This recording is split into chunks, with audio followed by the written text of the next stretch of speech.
Hello, I'm Claire. This is Purple Poppy. You've been here before. Welcome back. If you just found me by mistake, hello, it's great to have you. I've popped on today to share 3 mini journals with you. It's a very short trio collection of what I'm calling boiled and stitched, because the covers are all slow stitched. You can see there we've got some ditzy type floral fabric. We've got tea and coffee dyed fabric here. We've got 2 little hexes. We've got different size Suffolk puffs. Got a flower from some lace. There's a little string of pearls there. Some broadé anglaise. And then here we've got tea and coffee dyed paper, fabric, which has got this sort of cherry blossom tree stitched onto it. A little piece of white fabric there and another plant here. This is a brown vintage button, and the wrap is this old cotton bed sheet. It's well and truly stitched, and obviously it just wraps and ties. Okay, now the papers that I've used in here are 250-gram watercolour paper. They were A5, they're now folded in half, so they're A6. And apart from the actual page decoration and colour, it's completely blank. It's beautiful, isn't it? This book was coloured using my Infusions inks. It was then put into a pan with tea, coffee, vinegar and salt, and boiled for a couple of hours. You got this brown from the tea. There was some tea bag there. There's some petals were on there, because I did all of the papers for the 3 books in one boiling, which is why you'll see there is some transference. It's a little bit of blue crept in there, makes it unique. These are rose petals.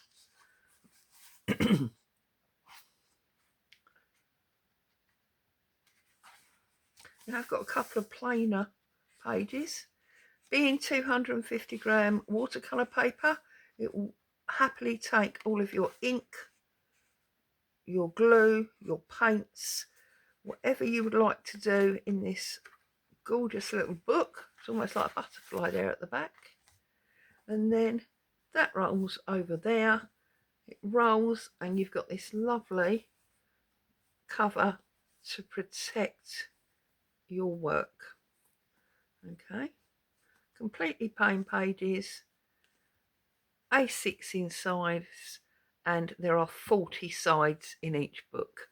And that one is called Bright because of the pages. This one is called Muted. This one's got a chiffon ribbon as a closure, and it's attached via this delicate little bow, because this is a much more delicate one than this bright one. Again, you've got this fabric cover that's been stitched. So you've got a little poppy up here. You've got some old pillar sham here that's been tea and coffee dyed. There's some vintage printed fabric there. Another of these lace flowers. There's a Suffolk puff with beads. There's a little lace flower and a different lace flower. This one's got red beads, this one's got pearls. There's more of that white fabric, and then there's like a rock rose there and some broadé anglaise sitting under that bow. And again, exactly the same, 40 sides. This one's called Muted. It's got these beautiful flower impressions. It's very pink and brown, this one. There is some green, but mainly it feels pink and brown, which is why I've called it Muted. Green leaf from my garden, that one.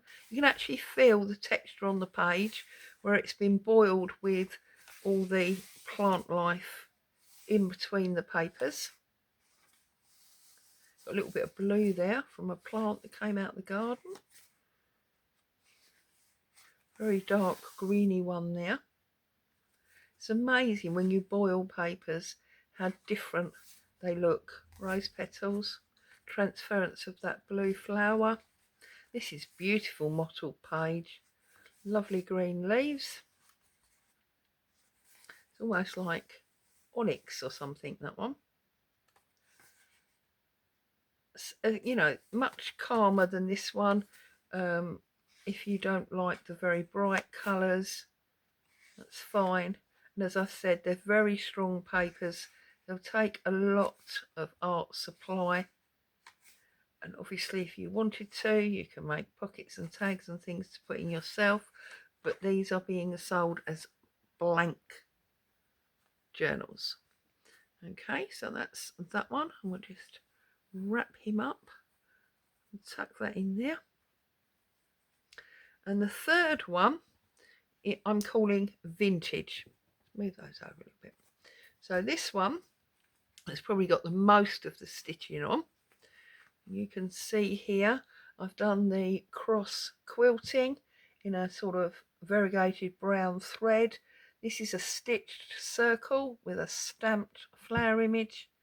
There's stitched onto that fabric embroidered. That was already there. It's a vintage tablecloth. Number 27, this tablecloth had a hole worked, you know, where you stitch around the hole to make a pattern.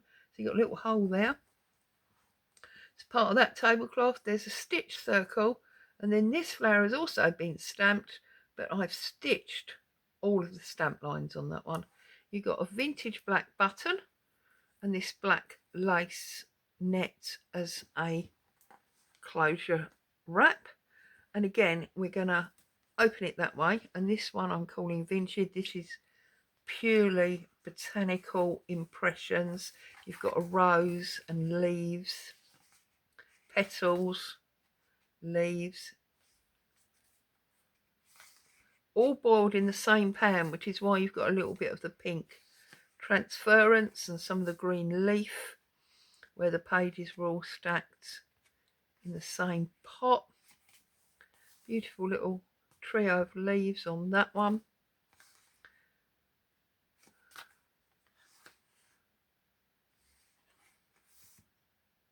I love how the different leaves give you different colours. Whoops, that one. Then you've got this pale brown rose with this bright green leaf, which I think is lovely. That rose there almost looks like a tree. You can find all sorts of things in these pictures if you look for long enough. Two completely different roses. I believe that was a white rose and that was a red one.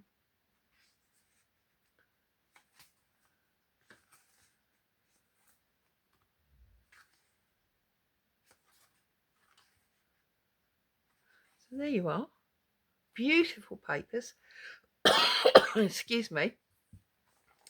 Nice and chunky. And because you've got the wrap on each one, if you end up filling it up and making it chunky, you know, you're still going to have a wrap area. You've got lots of space. So that's for those three of my latest journals. If you're interested in any of them, you will find them in my Etsy shop.